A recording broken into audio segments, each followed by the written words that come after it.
Sir वो उस cabin में।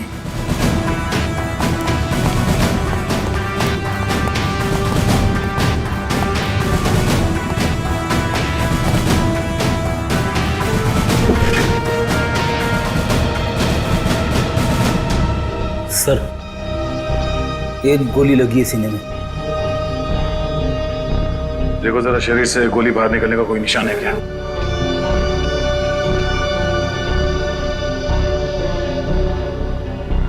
नहीं सर, कोई एग्जिट वोल नहीं है। गोली बाहर निकलने का कोई जख्म नहीं है।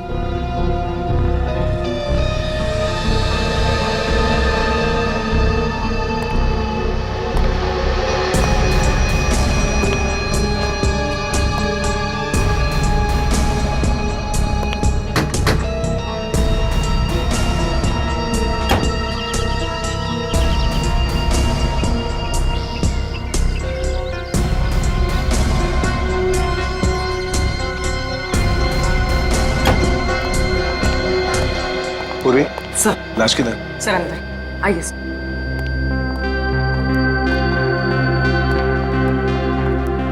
आए दे। क्या बात है? तुम्हारा खास दोस्त कहाँ है? अभिजीत? इस आदमी के शरीर में गोली लगी है और कोई एग्जिट वुंड नहीं है।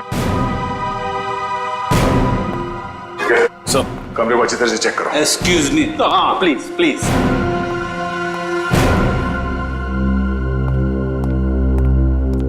ये तारिका क्या हुआ है? ये तो एकदम उखड़ गया था। कुछ गलत तो नहीं कह दिया मैंने?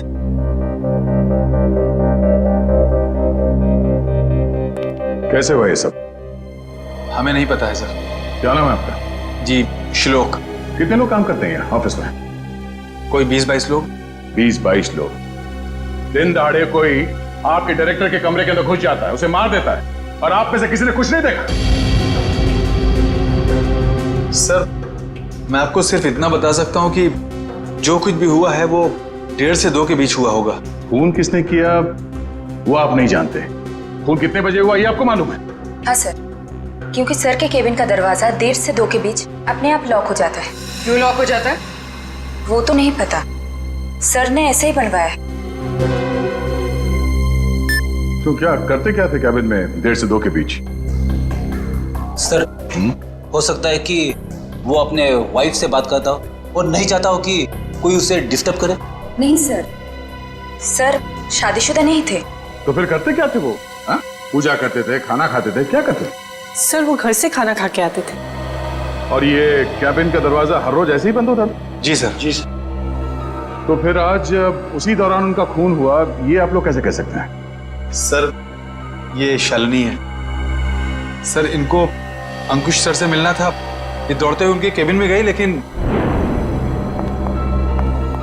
अरे शालिनी, तुम भाग के कहाँ जा रही हो? सॉरी रचना, वो बॉस से कुछ अर्जेंट काम है मुझे। सर से मिलने जा रही हो?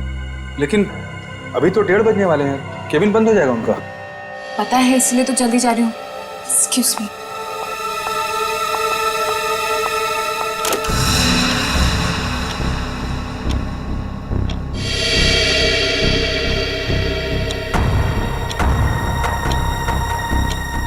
अब और आधा घंटा वेट करना पड़ेगा।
तो इसीलिए आप लोगों का मानना है कि दरवाजा बंद होने के बाद उनका खून हो।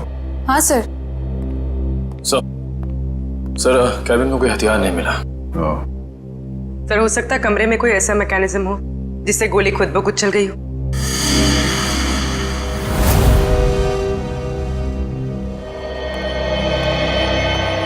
डॉक्टर साहब, ये खूनी कहां खड़ा होगा जब उसने गोली चलाई? ये देखो, यहाँ टेबल पर खून के छींटे पड़े हुए हैं।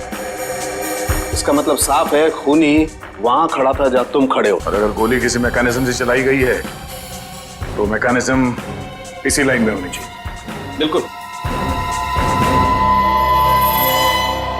रेडी निखिल, जरा देखो कोई मैकेनिज्म दिखता है क्या? मैकेनिज्म? हाँ, जिस वक्त अंकुश की मौत हुई उस वक्त ना कोई कमरे में बाहर से अंदर आया और ना कोई अंदर से बाहर गया। आप लोगों को पता है कि मौत कितने बजे हुई? हाँ, ऑफिस स्टाफ का कहना है कि दोपहर को 1:30 से 2 बजे के बीच। सही है।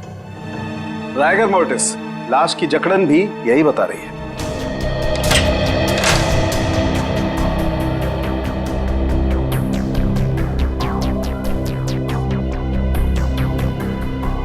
सर, यहाँ तो कोई मैकेनिज्म दिख नहीं रहा है।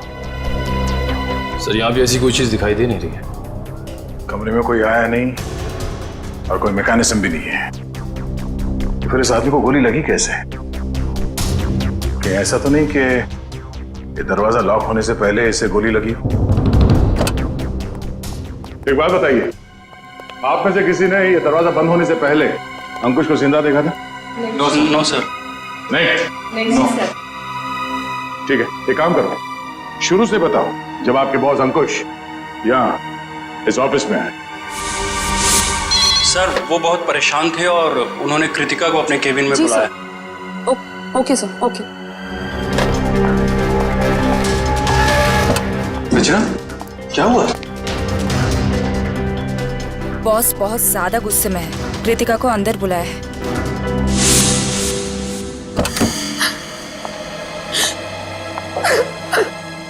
क्या हुआ कृतिका? रो क्यों रही हो? कुछ नहीं। अरे बताओ ना, रो क्यों रही हो? कुछ नहीं हुआ। अरे बताओ तो कृतिका।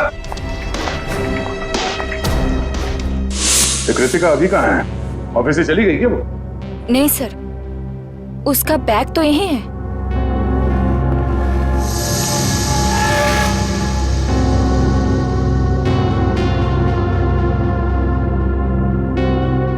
जब कृतिका कैबिन से बाहर निकली तब अंकुश जिंदा था? हाँ सर। उसके बाद कौन गया कैबिन के अंदर?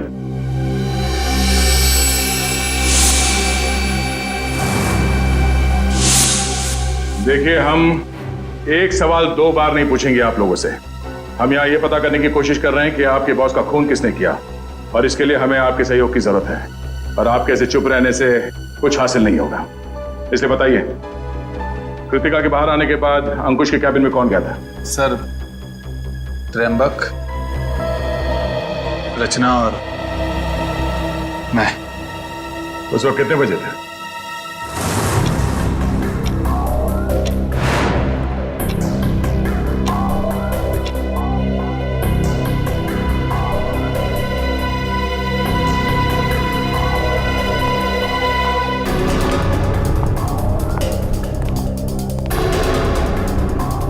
सर क्या हुआ?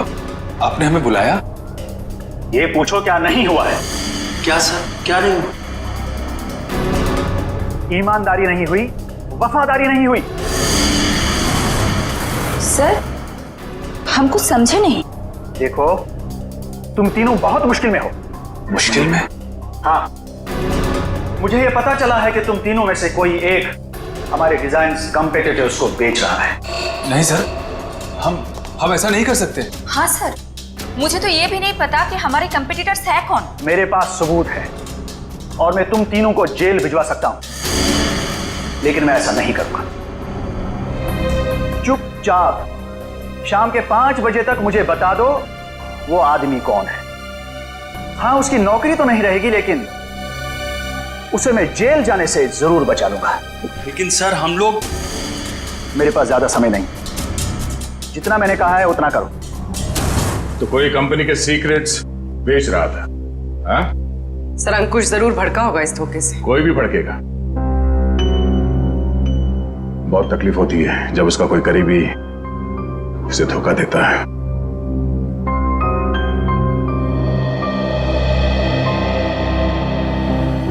तुम तीनों में से कोई एक धोखेबाज है, वरना अंकुश सिर्फ तुम तीनों से पूछताछ क्यों करेगा इस बारे में? सर हम बेकसूर हैं। कोई हमें फंसाने की कोशिश कर रहा है। तुम लोगों ने ही मारा अंकुश को और अब ये बेकसूर होने का नाटक कर रहे हो। नहीं सर, आप सच कह रहे हैं। अच्छा, वो तो हम पता लगा ही लेंगे कि क्या है सच और क्या है झूठ। तुम कितने बजे अंकुश के कैबिन से बाहर गए थे? सर यही कोई 1:15 हो रहा होगा। और वो जिंदा थे जब तुम बाहर आई? हाँ मैम। जी, तो उसके बाद कौन गया था केबिन में? सर मुझे पता नहीं है। मैंने किसी को जाते हुए नहीं देखा सर। मैंने भी किसी को अंदर जाते हुए नहीं देखा। सब सबका जवाब एक ही है। सर समझ में नहीं आ रहा है कौन सच बोल रहा है और कौन झूठ। सर ये खूनी जो कोई भी है, सर इन तीनों के बाहर आने के बाद दरवाजा लॉक होने से पहले अंकुश के केबिन में घुसा होगा। और अंकुश का खून करने के बाद शालिनी के आने से पहले निकल गया होगा। खूनी कौन हो सकता है? तो कमरे के अंदर घुसा और किसी ने उसे आते जाते नहीं देखा। अंकुश के कमरे से बाहर निकलने के बाद तुम तीनों कहाँ थे? सर हम कॉन्फ्रेंस रूम की तरफ चले गए थे ये झूठे लगे इल्जाम के बारे में बात करने के लिए, लेकिन थोड़ी देर के बाद जब हम बाहर लंच के लिए आए तो देखा शालिनी अंकुश जी के रूम की तरफ जा रही थी। 1:15 से लेके शालिनी के कमरे के बाहर आने तक किसी ने किसी को कमरे के अंदर जाते हुए देखा? सर हमने ध्यान नहीं दिया क्योंकि कृतिका ही ये सब देखती थी। ये कृतिका है कहाँ? पता नहीं सर, बहुत टाइम से आपने उसे देखा नहीं। पुलिस देखो, जब तक कृतिका नहीं मिल जाती कुछ पता नहीं चलेगा। आप लोग सीसीटीवी कैमरा की फुटेज क्यों नहीं देखते? उसमें पता चल जाएगा। तुम कौन हो? जी मैं सुमित, कृतिका का बॉयफ्रेंड। और ये सीसीटीवी कैमरा के बारे में क्या बता रहे हो? कृतिका ने मुझे बताया था कि बॉस ने स्टाफ पे नजर रखने के लिए उसके डेस्क पे एक सीक्रेट कैमरा लगा रखा था। Secret camera?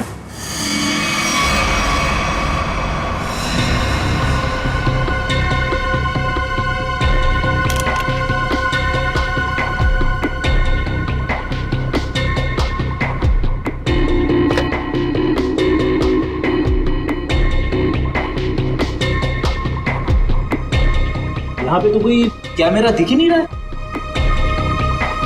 खुफिया कैमरा है, छुपा के रखा होगा।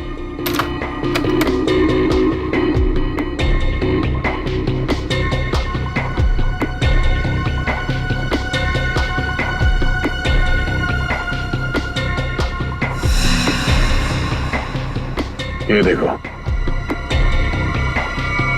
लाफिंग बुद्धा की आंखों में कैमरा। निखिल, पता करो इसका रिसीवर कहाँ है।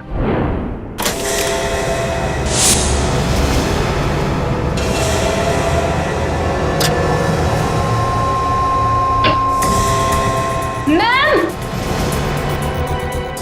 आशिका, मम्मी देखिए। अरे कृतिका, कृतिका, क्या हो गया? सर इसने आत्महत्या करने की कोशिश की। सर जहर निकाल। इसे हॉस्पिटल ले जाना होगा। पीछे एम्बुलेंस है, उसमें डालो जल्दी। कृतिका, ठीक है। एक मिनट, ले जाओ। ठीक क्या हुआ? संभाल।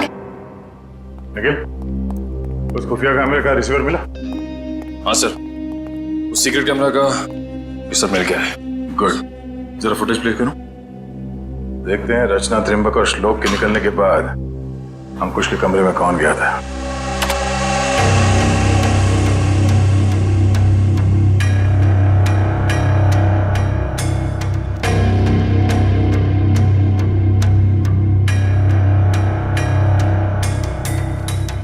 उन तीनों ने कृतिका के बारे में जो कहा था वो तो सही निकला। अब आगे देखते हैं।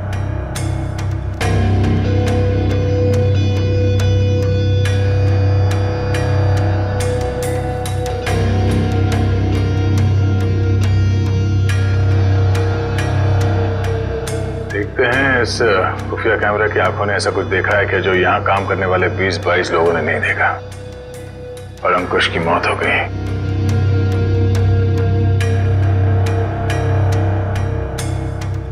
एक मिनट रुको सर,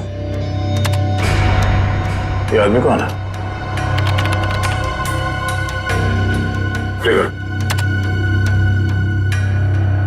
फॉरवर्ड करो सर। बस इसका चेहरा तो ठीक से दिख ही नहीं रहा है। ये आदमी कैबिन के अंदर गया एक 20 को, बाहर निकला एक 25 को, और बड़ी हड़बड़ाहट में निकला है बाहर। निकले, काम करो, ऑफिस के स्टाफ मेंबर्स को बुलाओ, और हाँ, उस वॉचमैन को भी लेके आओ अंदर।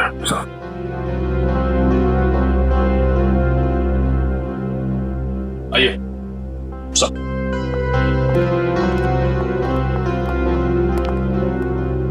देखिए, इस आदमी को पहचानते हैं आप?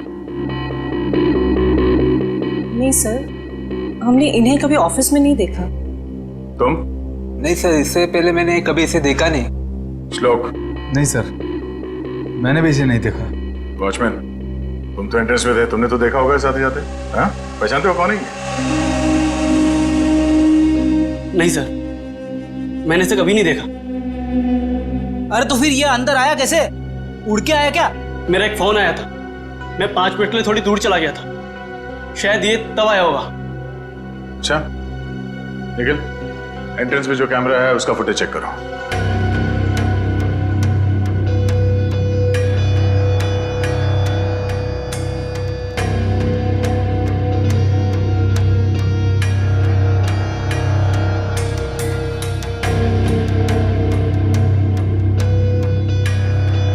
एक मिनट, इस रूम को फ्रीज करो।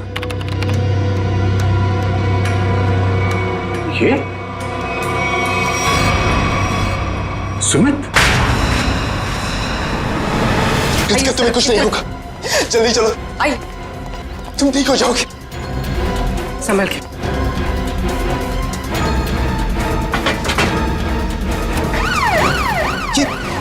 नहीं जा रहा। ये क्या कर रहे हैं सर? कृतिका के पास मेरा रहना जरूरी है। तुम आज इस ऑफिस में से पहले भी आए थे ना? हाँ, कृतिका बहुत परेशान थी, उसी ने मुझे फोन करके बुलाया था। अंकुश का खून करने के लिए? ये कैसी बातें कर रहे हैं आप लोग? सच है, वही कह रहे हैं, समझे? तुम अंकुश के कैबिन में घुसे, इसका खून करके वहां से निकल गए, और तुम कृतिका से मिले भी नहीं। सर, ऐसा कुछ भी नहीं है, मेरी बात समझने की कोशिश कीजिए। आप लोग जैसा समझ रहे हैं ऐसा कुछ भी नहीं, मैंने किसी का खून नहीं किया है। चल अंदर चल, तेरी राम कहानी हम लोग वहीं सुनेंगे। सर, मैं सच कह रहा हूँ, मैंने खून नहीं किया है। तुम्हारे गिड़गिड़ाने का कोई फायदा नहीं है, हम जानते हैं कि अंकुश का खून तुम नहीं किया है। काश सर, अगर मैंने उसका खून किया होता तो मुझे अपना गुनाह कबूल करने में खुशी होती। मैं उसे मारना चाहता था, लेकिन मार नहीं पाया। तुम अंकुश को क्यों मारना चाहते थे? क्योंकि वो कृतिका को परेशान कर रहा था, उससे शादी करना चाहता था। कहता था कि अगर शादी नहीं करोगी तो उसे नौकरी से निकाल देगा।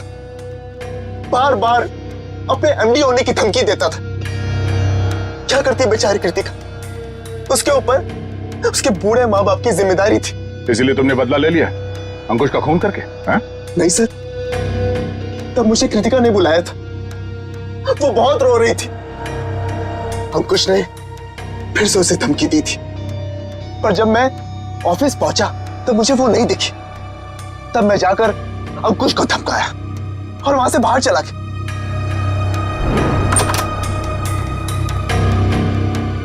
कौन हो तुम? बहुत हो गया अंकुश, कृतिका से दूर रहना, वरना क्या करोगे? जान से मार दूंगा तुझे।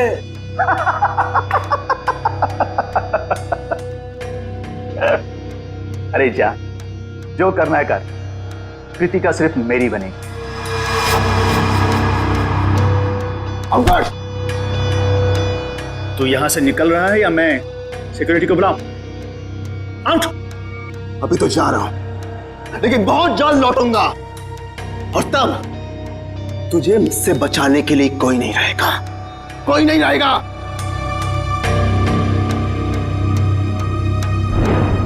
हमारे पास सबूत है, तुम 1:20 में अंकुश के कमरे के अंदर गए थे और ठीक 1:25 को बाहर निकले थे। क्यों? फिर भी मैं बार बार यही कहूंगा कि मैंने खून नहीं किया है। देखो सुमित, दया सर को गुस्सा मत दिलाओ, सीधी तरीके से मान जाओ कि खून तुमने किया है, क्योंकि तुम्हारे जाने के बाद यहाँ की स्टाफ शालिनी जब कैबिन में गई तब अंकुश मरा पड़ा था। सर मेरा विश्वास कीजिए, मैंने खून नहीं किया है, प्लीज मेरा यकीन कीजिए आप लोग। याद देखो, हाथ। सर गन पाउडर की स्मेल, स्प्रे देना। एक मिनट,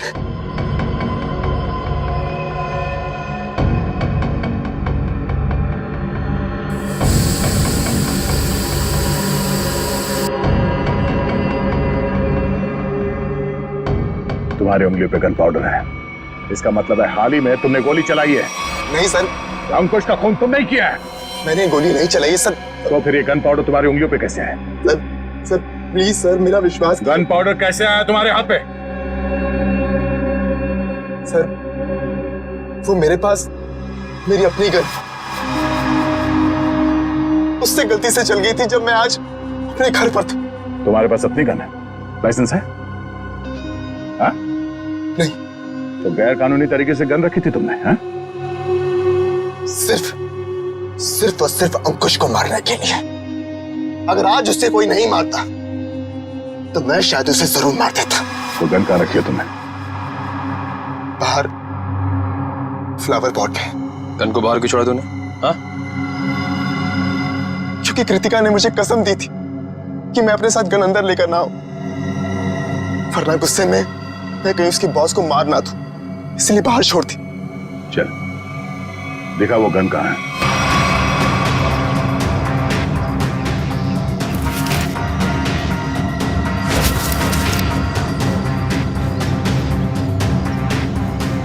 ये तुम्हारी गन? हाँ सर।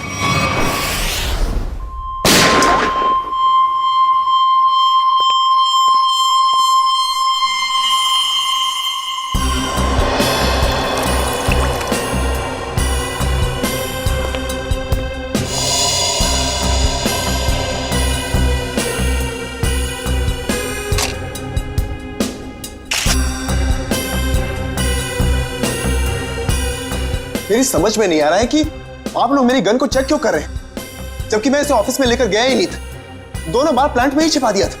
तुम कितना सच बोल रहे हो कितना झूठ अभी पता चल जाएगा। भैया तो मैच होती है। ये गोली और अंकुश के शरीर में जो गोली मिली है वो गोली, दोनों मैच होती है। इसका मतलब साफ है अंकुश को इसी गन से गोली मारी गई है। अब बोलो, तो तुमने दोनों बार ये गन ऑफिस के बाहर वाले गमले में छुपा दी थी? सर मैं आपसे बार बार कह रहा हूं कि मैंने अंकुश को नहीं मारा। जब मैं उसके कैबिन से बाहर निकल रहा था तो वो जिंदा था। जरूर मुझे कोई फंसाने की कोशिश कर रहा है। तो मतलब तुम्हारी गन अपने आप गमले से बाहर आई, अंकुश जी को गोली मारी और फिर आके गमले में छुप गई। और ये कहानी है सर? अरे मैं कोई कहानी नहीं बना रहा हूं, मेरा विश्वास कीजिए। एक सेकेंड, कॉल। क्या? हाँ मुझे याद आ गया। जैसे ही मैं अंकुश के कैबिन से बाहर निकल रहा था उसके मोबाइल पर एक कॉल आया था। और उसने वो कॉल रिसीव किया था? हाँ।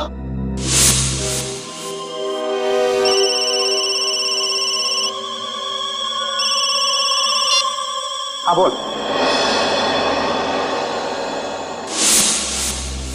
पंकज, अंकुश का मोबाइल चेक करो। सर। अगर अंकुश ने ये कॉल रिसीव किया है तो शायद वो तुम्हारे निर्दोष होने का सबूत हो।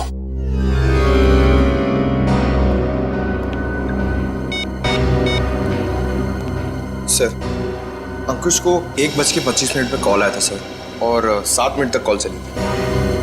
7 मिनट? 1:25 को कॉल आया था। दरवाजा बंद होता है ठीक 1:30 बजे, यानी कि दरवाजा बंद होने के 2 मिनट बाद तक ये कॉल चला। सर शायद वो जिंदा था। पंकज, इस नंबर पर कॉल करके चेक करो कि वाकई इस आदमी की अंकुश से बात हुई थी कि नहीं।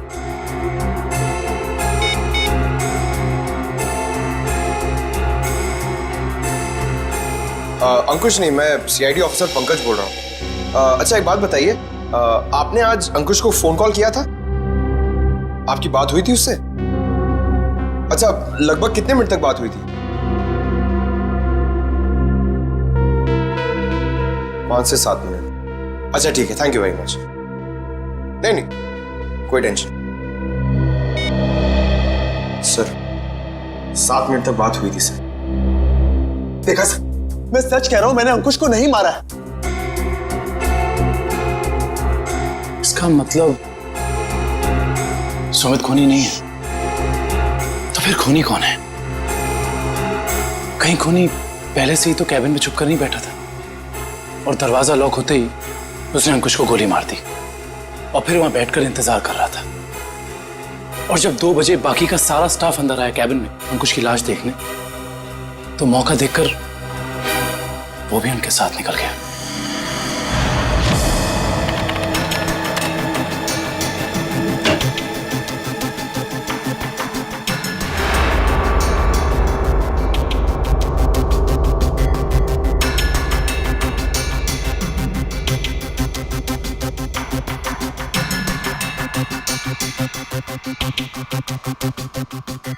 ये देखिए सर, शालिनी के चीखने के बाद जो 6 लोग कैबिन के अंदर आए थे, वही 6 लोग कैबिन से बाहर गए।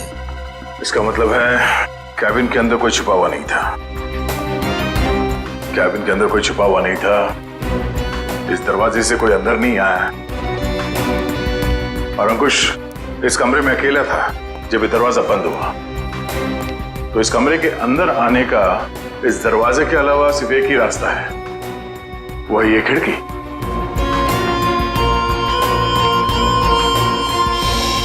मगर जब हम लोग इस कमरे के अंदर आए तो ये खिड़की अंदर से बंद थी।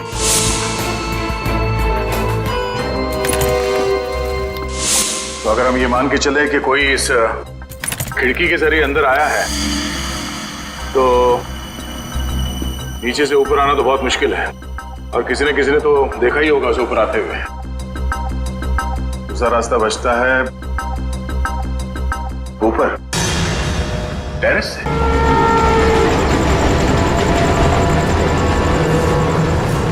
जरा देखो आसपास, अगर वो खूनी अंकुश के कैबिन में यहाँ टेरेस से गया है तो उसने रस्सी या हार्नेस का इस्तेमाल किया होगा, और अगर ऐसा है तो यहाँ लेज पे कोई ना कोई निशान जरूर होना चाहिए। तो चेक करो।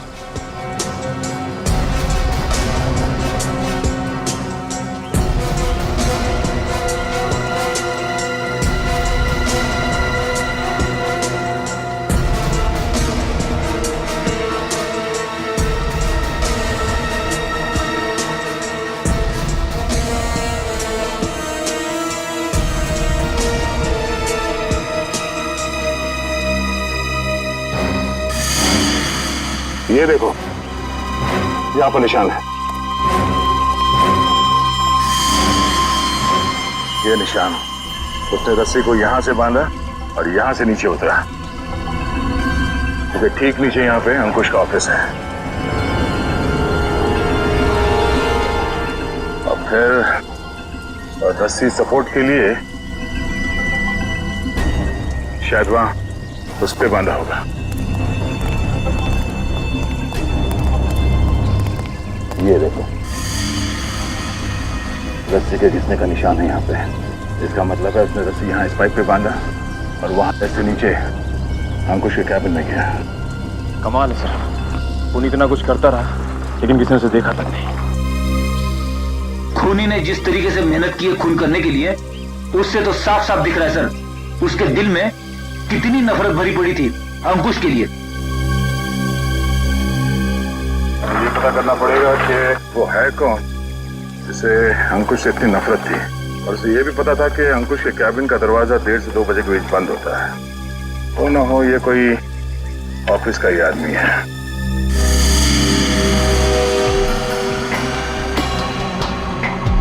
खूनी टेरेस से रस्सी के सहारे नीचे उतरा और फिर खिड़की के रास्ते कैबिन में आया। लेकिन आपने तो चेक किया था, खिड़की अंदर से बंद थी, जिसका बाहर से खुलना नामुमकिन था। एग्जैक्टली फ्रेडी, इसका मतलब है खून होने से पहले खूनी ने या उसका साथ देने वाला कोई ना कोई इस ऑफिस में था जिसने छुपके से ये लैच, खिड़की का लैच खोल दिया ताकि इसे बाहर से खोल सके। फिर सर खूनी ने खिड़की को अंदर से लॉकअप किया? ये शायद तब हुआ होगा जब ऑफिस के बाकी के स्टाफ मेंबर्स अंकुश की लाश देखने के लिए कैबिन के अंदर घुसे। खूनी यहाँ से अंदर आया और उसने अंकुश को गोली मार दी। गोली चलने की आवाज नहीं, शायद गन पे साइलेंसर लगा हुआ था। और फिर अपना काम करने के बाद खूनी वापस इस खिड़की से ऊपर चला गया। मगर खूनी ने एक गलती कर दी। वो क्या सर? लैच। जब उसने खिड़की खोलने के लिए ये लैच ऐसे खोला होगा, जाहिर सी बात है उसने ग्लव्स पहनने की तकलीफ नहीं की होगी। इसका मतलब खूनी के उंगलियों के निशान उस लैच पे है। हाँ फ्रेडी, और अब ये उंगलियों के निशान ही हमें खूनी के गर्दन तक ले जाएंगे।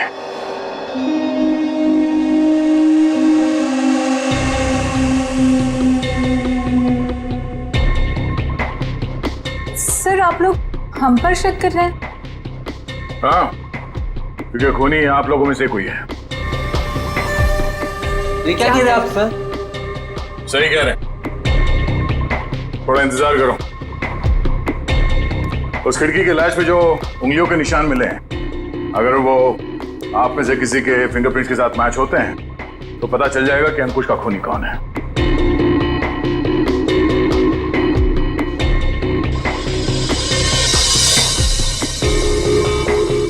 ठीक, आप जाइए, आप आइए।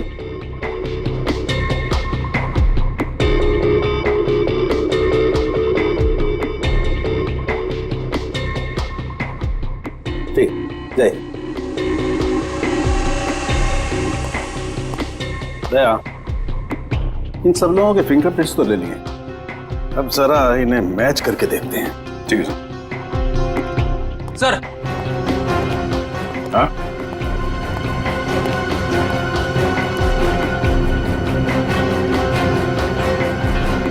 खूनी ने टेरेस से नीचे उतरने के लिए जिस रस्सी का इस्तेमाल किया था वो रस्सी कहीं मिल नहीं रही है।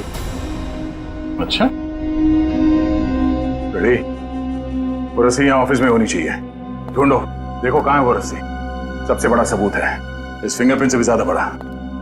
अगर वो रस्सी मिल गई तो समझ लो खूनी अपने आप अपने हाथ आ जाएगा।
सॉरी भाई दया।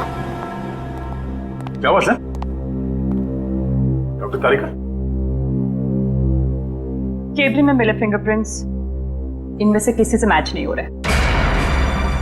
ये कैसे हो सकते डॉक्टर तारिका?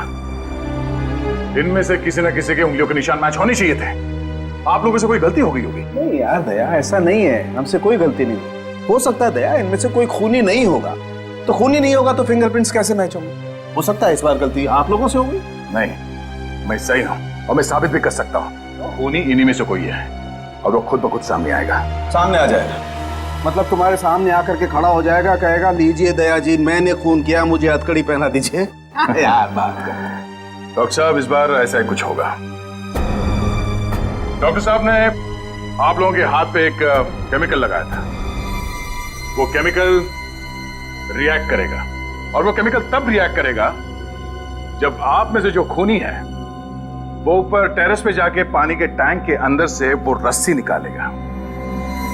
वो रस्सी हमें तब मिल गई थी जब पहली बार हम लोग छत पे गए थे।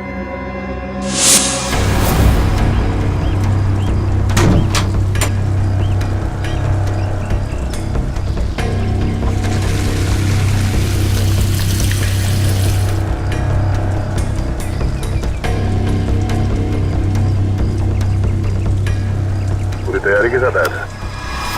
उस रस्सी पे हमने एक केमिकल लगाया है और वो केमिकल तब रिएक्ट करेगा जब आप लोगों के हाथ पे लगा हुआ केमिकल उसके कांटेक्ट में आएगा। आप लोगों के हाथ चमकने लगेंगे अंधेरे में।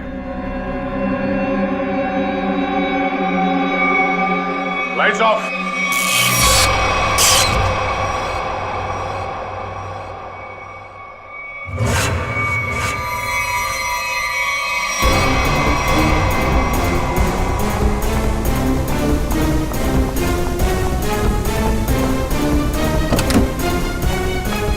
बस बहुत भाग लिया, अब और नहीं।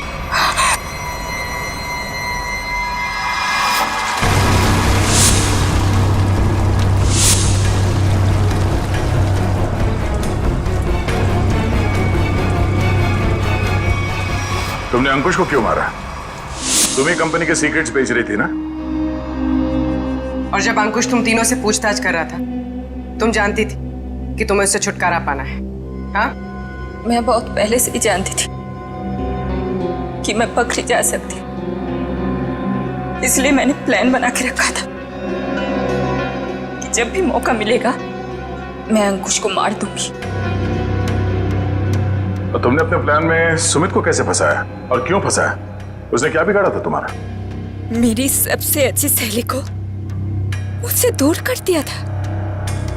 मैं और कृतिका अच्छे दोस्त हुआ करते थे, लेकिन जब से सुमित उसकी जिंदगी में आया था तब से कृतिका उसकी बातें करती रहती थी। सुमित ऐसा है, सुमित वैसा है, सुमित ने ये किया, सुमित ने वो किया, सुमित सुमित सुमित। इस सुमित से मुझे नफरत होने लगी थी। दिन रात उसके साथ फोन पे लगी रहती थी। इस सुमित के चक्कर में वो मुझे भूल गई थी। और आज सर के केबिन से निकलने के बाद कृतिका ने जब सुमित को फोन करके बताया कि गन को कहीं छिपा देना, मैं अपनी सहेली को मैं वापस पाना चाहती थी और यही सही मौका था सुमित को फंसाने का। इसलिए तुमने अंकुश को मारने के बाद अपनी गन सुमित के गन के साथ बदल दी और अंकुश के शरीर पे जो गोली मिली वो उस गन के साथ मैच हो गई, जिसकी वजह से सुमित फंस गया।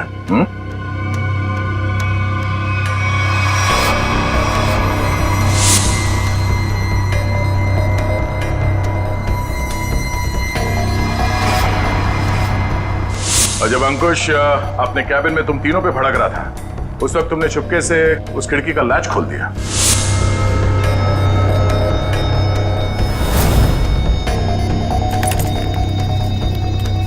और तुमने मौका पाके विंडो का लैच तब लॉक किया जब सब अंकुश की डेड बॉडी देख रहे थे, है ना?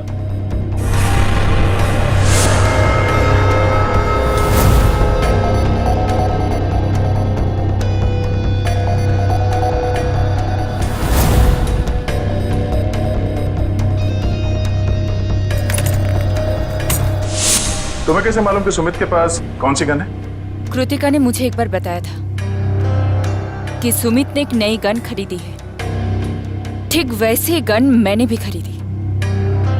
और आज जब सुमित दोबारा ऑफिस में आया तो मुझे पता था कि वो गन फिर से कहीं बाहर रख के आया होगा और मौका मिलते ही मैंने वो गन बदल दी। क्या फायदा हुआ तुम्हें ये सब करके? हाँ?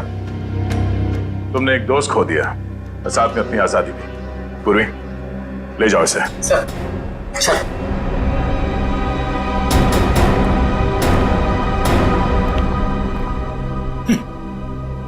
लोग भी दोस्ती में क्या क्या करते हैं सर। हाँ फ्रेडी, कुछ तो पीठ पे छुरा घोंपते हैं।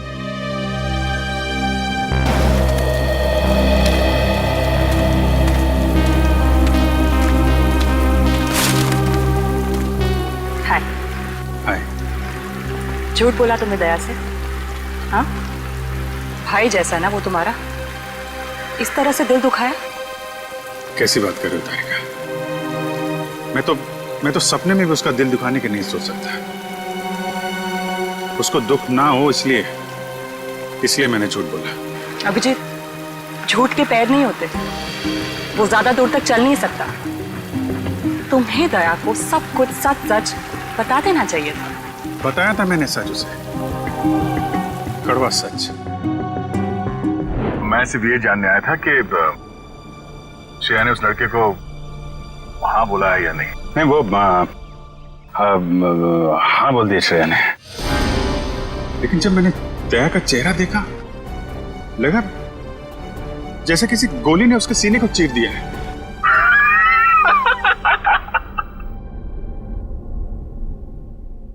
अरे यार, क्या लड़का आया नहीं, तबीयत खराब हो गई उसकी।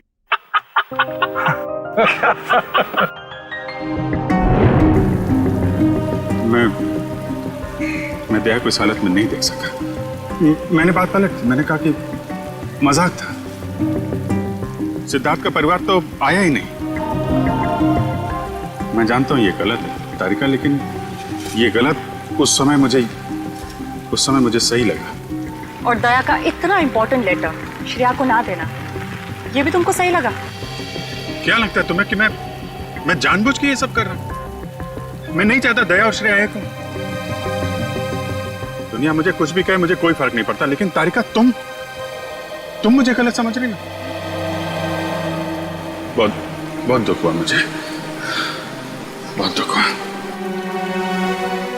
गया था मैं श्रेया के घर वो लेटर लेके। नमस्ते अभिजीत, तुम आओ अंदर आओ। श्रेया से थोड़ा काम था, वो है क्या? हाँ है, बैठो, मैं उसे बुलाती हूँ। बैठ जाओ।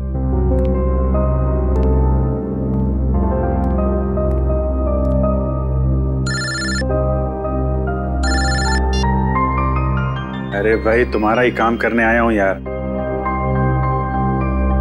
अरे भूल कैसे सकता हूं, लेटर है मेरे पास, अभी दिया नहीं है। जैसे ही श्रेया आती है ये लेटर उसके हवाले कर दूंगा। हैं? अरे यार थोड़ा तो सब्र रखो यार। हाँ मैं करता हूँ। नमस्ते अंकल। अभिजीत, मैं तुम्हारे हाथ जोड़ता हूँ, तुम दया का कोई भी लेटर श्रेया को नहीं दोगे। लेकिन दया और श्रेया तो... मैं जानता हूँ दया और श्रेया कुछ कहते नहीं, लेकिन वो एक दूसरे के काफी करीब हैं। मगर मैं अब नहीं चाहता हूँ कि श्रेया अपना फैसला बदले। ये तो दोनों के साथ ज्यादती होगी। आप अभिजीत, मैं मजबूर हूँ। मैंने पिछले साल सिद्धार्थ के पिता से एक बड़ी रकम उधार ली थी, जो मेरे अलावा मेरे घर में कोई नहीं जानता। और अगर श्रेया ने इस शादी से इनकार किया तो वो लोग सारे पैसे वापस मांग सकते हैं, जो मैं अभी देने की स्थिति में नहीं हूँ। लेकिन अंकल, ये तो श्रेया की जिंदगी का सवाल है। तो मैं क्या करूं? इतने पैसे कहां से लाऊं? श्रेया की मां को हार्ट प्रॉब्लम है। तुम लोगों की जरा सी गलती हमें प्रॉब्लम में डाल सकती है। देखिए, अगर सिर्फ पैसे की बात है तो हम लोग मिलकर कोशिश कर सकते हैं। पैसा तो... नहीं, वो बात नहीं है। पैसे का इंतजाम हो चुका है, बस 1-1.5 महीने की बात। एक बार मैं उनके सारे पैसे लौटा दूं, उसके बाद तुम ये लेटर श्रेया को दे देना। लेकिन तब तक ये बात हम दोनों के बीच ही रहनी चाहिए, प्लीज। ये आपने बड़ी मुश्किल में डाल दिया। दया से कोई बात छुपाना इतना आसान नहीं है। अब ये बात ना मैं श्रेया को बता सकता हूँ और ना दया को। दया तो इस बारे में कुछ नहीं जानता। वो तो तुम्हें गलत समझ रहा है। इनफैक्ट नफरत करने लगा है वो तुमसे। जानता हूँ, वक्त ने गलतफहमी पैदा कर दी है, लेकिन ये भी जानता हूँ कि सही वक्त आने पर सब ठीक भी हो जाएगा।